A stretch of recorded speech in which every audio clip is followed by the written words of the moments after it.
Muraho neza, nitwa Vincent.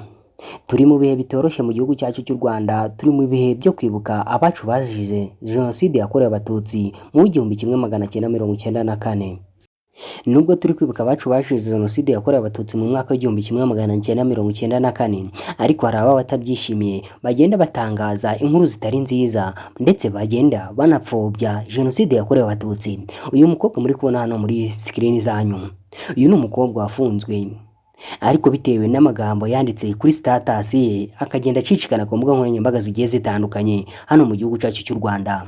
Afite imyaka 23 gusa. Ku myaka 23 ntazi igihe Jenoside yabereye, ariko yari arimo arapfobya. Ngiye kukubwira amagambo yanditse kuri status ye, amagambo yateye ikibazo mu gihugu cyacu cy'u Rwanda. Bavuga bati, ese uyu mukobwa yari yabaye iki kugira avuga ibi bintu? Umuntu utari uhari, umuntu ibi bintu byabaye bataranamubyara, ataravuka, ni ibiki byari byamuteye? Reka nze musomera amagambo yanditse kuri status ye WhatsApp, hanyuma amagambo akagenda akwirakwizwa n'abantu bagiye batandukanye mu gihugu cyacu cy'u Rwanda, ndetse n'abanyamahanga barabibonye. Amagambo y'ipfobya uyu mukobwa yavuze yanditse kuri status yewe, yagize ati, muzibuke wene wanyu Abatutsi ni inyenzi, tugomba kubica bagashira, njye nzibuka bene wacu Abahutu. Ngaya amagambo y'ipfobya uyu mukobwa yashize kuri status, maze abantu bamukurikirana kuri status yiwe batangira kuyakwirakwiza ku mbuga nkoranyambaga zigiye zitandukanye. Abantu barumirwa, abantu baravuga bati, uyu ni umunyarwanda cyangwa ni umunyamahanga? Bati, niyo yaba umunyamahanga ntiyavuga gutya. Nyagasani, uyu mukobwa yakoze ipfobya. Byabaye rero ku itariki 7 z'ukwa 4 2025, ubwo nyine hatangiraga icyumweru cy'icyunamo ndetse n'iminsi 100 yo kwibuka abacu bazize Jenoside yakorewe Abatutsi hano mu gihugu cyacu cy'u Rwanda. Uyu mukobwa utarize amashuri ngo yarangize, dore ko yagarukiye mu mwaka wa 4.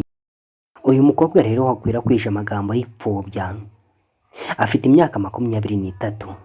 Uyu mukobwa rero yakoraga akazi mu mujyi wa Kigali, ahazwi mu karere ka Kicukiro, umurenge wa Nyarugunga, akagari ka Ntonko, umudugudu wa Kavumu. Aho ngaho niho yakoraga mu rugo, nyine bari baramuhaye akazi, yari umukozi wo mu rugo. Uyu mukozi rero yakoreraga umumwabuja witwa ngo Rose Kabakabatanyi. Uyu niwe yakoreraga, ariko nyine iyi ni inkuru ibabaje bitewe n'ibihe turimo, bitewe n'ibyabaye mu gihugu cyacu cy'u Rwanda 1994. Kuvuga aya magambo ntago byari bikwiye kuri we. Iri ni ipfobya. Nk'umuntu wumvisha amateka y'u Rwanda, nk'umuntu wabwiwe ibyabaye mu gihugu cy'u Rwanda, ntiyakabaye kuba agifite ingengabitekerezo imeze gutya mu gihugu cyacu cy'u Rwanda. Uyu mukozi rero wo mu rugo ufite ingengabitekerezo imeze gutya, umuntu utaranize ngo abashe kuba yarangiza, wenda ngo abashe kuba hari icyo azi ku byabaye mu Rwanda, ariko ingengabitekerezo afite yewe ntiwamenya ahantu yayikuye, kuko yababaje abantu benshi cyane, yavugishije abantu benshi cyane. Imbuga nkoranyambaga muri kugenda mubona iyi foto iri gucicikana. Uyu mukobwa wanditse amagambo y'ipfobya kuri status yiwe ya WhatsApp, yarangiza nyine ubwo akagira ngo aratuje, akagira ngo ni ibyishimo, akagira ngo ahari ntabwo abantu bari bubimenye. Ingengabitekerezo nk'iyi mu banyarwanda yagakwiye kuba yaracitse.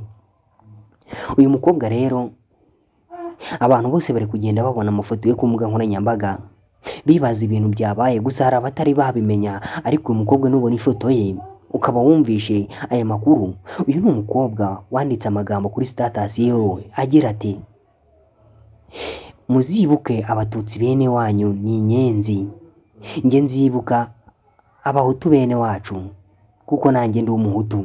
Ngaya amagambo yakwirakwije ku mbuga nkoranyambaga, amagambo abantu bose bagiye babona ku mbuga nkoranyambaga yanditswe n'uyu mukobwa arimo apfobya. Ngaho rero nguko ibyifoto mwajya mubona ku mbuga nkoranyambaga iri kugenda icicikana, irebwa n'abantu benshi bayisharinga ku mbuga nkoranyambaga zigiye zitandukanye. Turi mu bihe byo kwibuka abacu bazize Jenoside yakorewe Abatutsi mu mwaka w'1994. Turi mu cyumweru cy'icyunamo ndetse turi mu minsi ijana yo kwibuka abacu bazize Jenoside mu 1994. Dukomeze kwibuka kandi tuniyubaka.